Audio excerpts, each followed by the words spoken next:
आषाढ़ मास की विनायक चतुर्थी 9 जुलाई को है। विनायक चतुर्थी का व्रत जो लोग रखते हैं, गणेश जी की पूजा करते हैं, उनकी मनोकामनाएं पूरी होती हैं। इस विशेष दिन पर भगवान गणेश, भगवान शिव की उपासना करने से विशेष लाभ प्राप्त होता है। इसके साथ ही व्यक्ति को कई प्रकार के दुखों से मुक्ति मिल जाती है। आइए जानते हैं विनायक चतुर्थी का व्रत कब रखा जाएगा और इस दिन पूजा करने के लिए शुभ मुहूर्त क्या है। आषाढ़ मास के शुक्ल पक्ष की चतुर्थी तिथि की शुरुआत 9 जुलाई 2024 दिन मंगलवार को सुबह 6:08 से होगी और इस तिथि की समाप्ति 10 जुलाई दिन बुधवार को सुबह 7:51 पर हो जाएगी। पूजा मुहूर्त के लिए विनायक चतुर्थी व्रत 9 जुलाई को रखा जाएगा। जो लोग 9 जुलाई को विनायक चतुर्थी का व्रत रखते हैं, वे गणेश जी की पूजा दिन में 11:03 से शुरू कर सकते हैं। विनायक चतुर्थी पूजा का शुभ मुहूर्त 11:03 से लेकर दोपहर 1:50 तक है। विनायक चतुर्थी की पूजा विधि: सुबह जल्दी उठकर स्नान आदि करके अपने कार्य से निवृत्त हो जाएं। इसके बाद पूरे घर में गंगा जल का छिड़काव करें। घर के मंदिर में एक चौकी स्थापित कर उस पर लाल रंग का कपड़ा बिछाएं। फिर चौकी पर भगवान गणेश की मूर्ति या तस्वीर को स्थापित करें। गणपति बप्पा को रोली से तिलक करें। इसके बाद उन्हें चावल, दूर्वा, फल, फूल और पंचामृत अर्पित करें।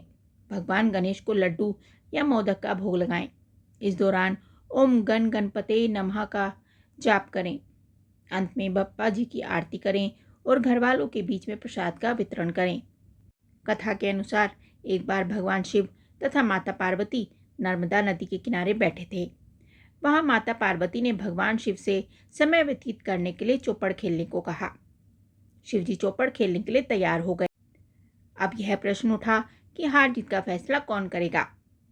तो भगवान शिव ने कुछ तिनके एकत्रित करके उसका एक पुतला बनाकर उसकी प्राण प्रतिष्ठा कर दी और पुतले से कहा, बेटा, हम चौपड़ खेलना चाहते हैं, लेकिन हमारी हार जीत का फैसला करने वाला कोई नहीं है, इसलिए तुम बताना कि हम दोनों में से कौन हारा और कौन जीता।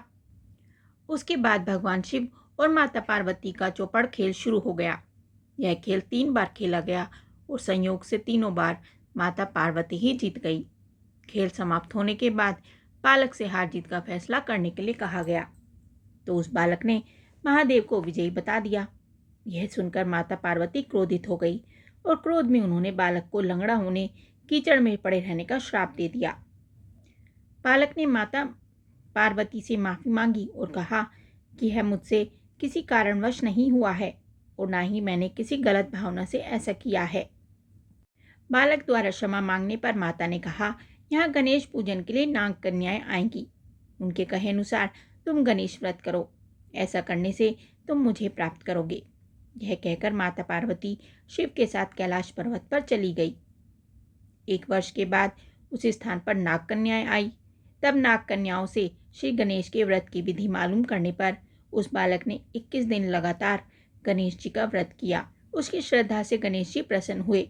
उन्होंने बालक को मनोवांछित फल मांगने के लिए कहा। उस पर उस बालक ने कहा, हे विनायक, मुझ में इतनी शक्ति दीजिए कि मैं अपने पैरों से चलकर अपने माता पिता के साथ कैलाश पर्वत पर पहुंच सकूं और वे यह देख प्रसन्न हो। तब बालक को वरदान देकर श्री गणेश अंतर्ध्यान हो गए।